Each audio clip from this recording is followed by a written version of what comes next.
Today's episode is brought to you by Mazars. SoundCartel.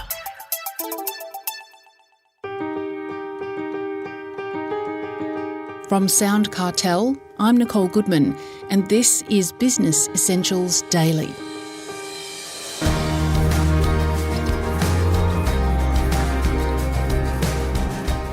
Well, it's almost that time of year again when the Treasurer rises in Parliament to table the federal budget. So what does the 2023 budget have in store, and what will it mean for businesses?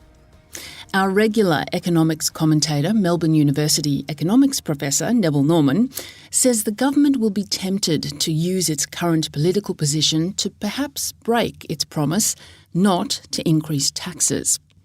And he says that even with the state of interest rates and inflation, Australia is in a better position than most comparable countries in the face of a global slowdown. Professor Norman starts by describing to Jeff Waters 4 major things to look out for in the budget. Well, there's a few new things, Jeff. First of all, 4 of them.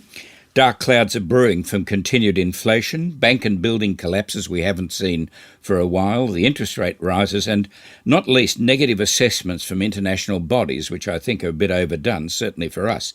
Come back to that. Secondly, strikingly, the first pause in the recent round of interest rate increases, please don't say hikes, and listeners won't be surprised because we predicted that. Third, a government with no apparent opposition. Now that's new, and what that might do for business for good or otherwise we need to track pretty carefully.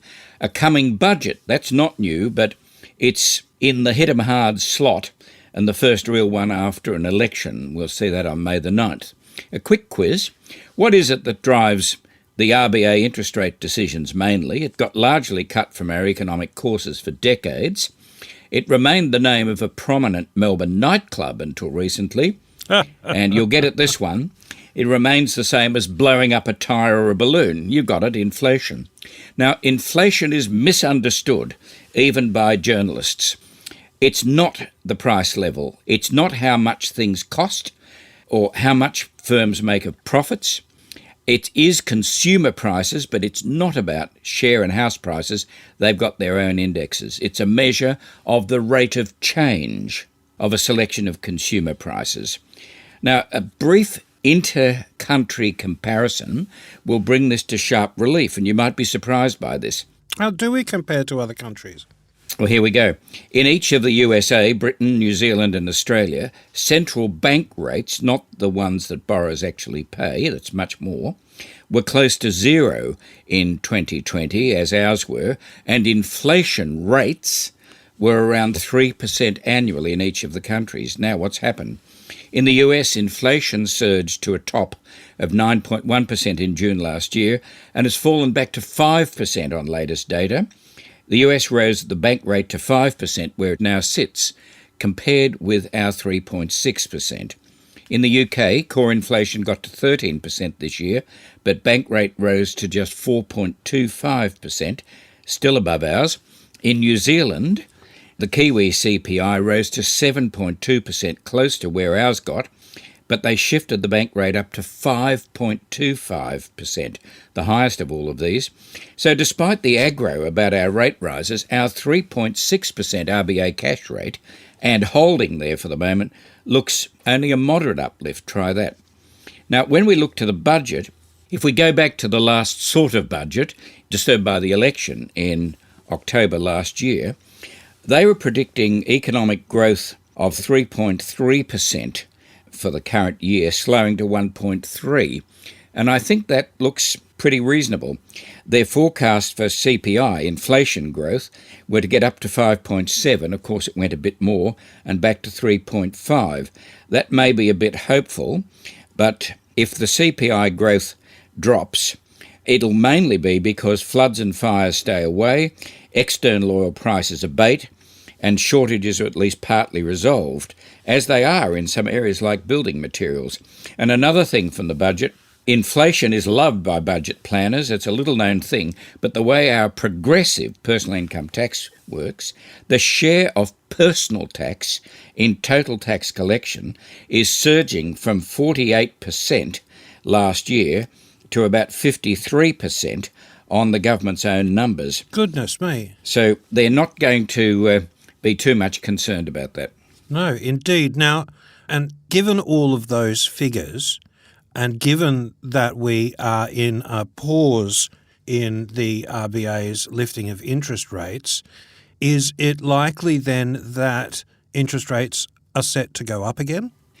I can't rule it out, and I've been concerned about the very recent drop in the unemployment rate and how many commentators are saying, well, the bank will now have to raise interest rates to clout that. Maybe they will. But let's focus on the budget thing, because that's going to be part of the menu that drives the bank's decision. Yes, well, what do we have to look out for in the budget? Well, the budget is the biggest spender in our economy. 1/4 of everything spent in our economy is produced in this budget. Any major tax changes are likely to be stated here, and we get the one big look at the official economic and fiscal outlook for 5 years ahead.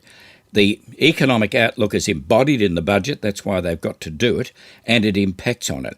And most media and budget commentators don't focus enough on what business needs. So let's take a look at what we can expect. To start with the spending side, COVID hasn't gone, but the lockdowns and the COVID budget costs are probably past issues.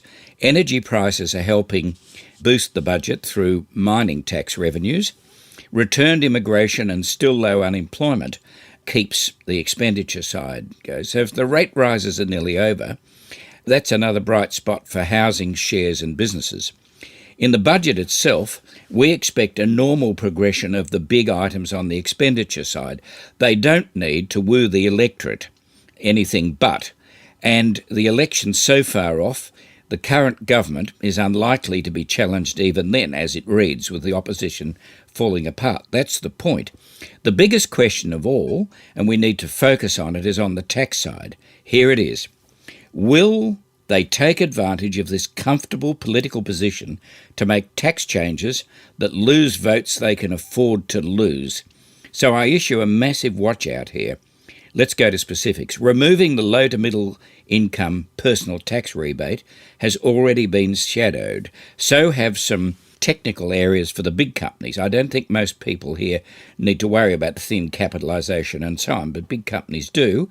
And if the big companies are restrained, that affects all of us. Perhaps harsher tax treatment of super funds. Can't rule it out. A GST rise would be very logical, but in an inflation age, going, for example, from 10 to 12.5% as the rate is something I doubt they'll risk. Higher interest rates encourage governments to reduce their debts and deficits. I don't like much of what I fear here, but my job is to ring the bells and let you protest about any of these likely tax changes, or get ready so they're not so much of a shock because you're hearing it here. I very much doubt they'll change the 30% standard company tax rate, but many companies, of course, are paying less than that.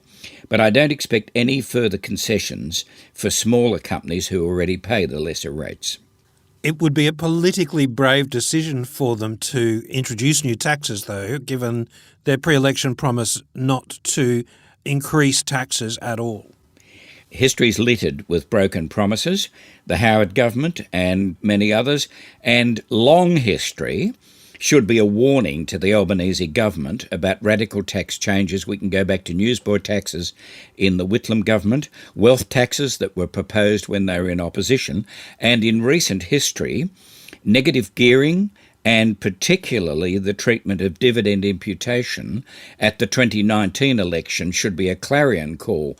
But will they do it anyway if there's so little opposition? I think one of the tragedies for good government in Australia is that we do not have an effective opposition. I don't care who it is, it's very important to keep the pressures, and this is a unique period of history. My judgment would be that they will have regard for the radical tax changes proposed that didn't get there. But I sense something is brewing there, and I'm going to call it, together with any of the negative impacts from the building collapses, which we can't ignore. There have been quite a few pessimistic comments and figures come out for the long-term state of the global economy. Do you have any thoughts on that?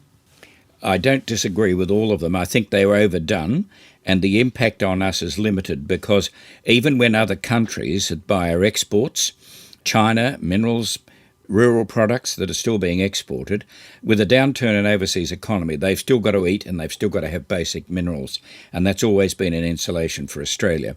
Furthermore, much of Australia's agricultural and mining sector is booming and doing extremely well, and that's going into government coffers as well as the spending. But most of it, of course, is not affecting directly, one imagines, most of the clients here. But with this budget, economic activity is still growing, and I agree with the Treasurer that a slowdown in growth but not a recession is there. In fact, it's the wrong question. There's enough damage being done with a slowdown in growth, and that is almost a certainty. Recession means 2 consecutive quarters of negative economic growth. I simply can't see it in the near future, but there'll be enough damage from that. And there's a few good news. If the real or cost and supply forces that drove our inflation higher in the last 2 years continue to weaken, because already global oil prices and forces from shortages in materials are being eased, inflation rates should drop further, and the need, as the RBA sees it, for further rate rises will be less. And that's a great note to end on. But wind back to our forecasts made late last year for 2023, the year we're now in. Most of the rate rises from May 2022, when they began, will already have happened by where we are now in 2023. And that's not what most people were telling you then, so enjoy the good news. That was Melbourne University economics professor Neville Norman.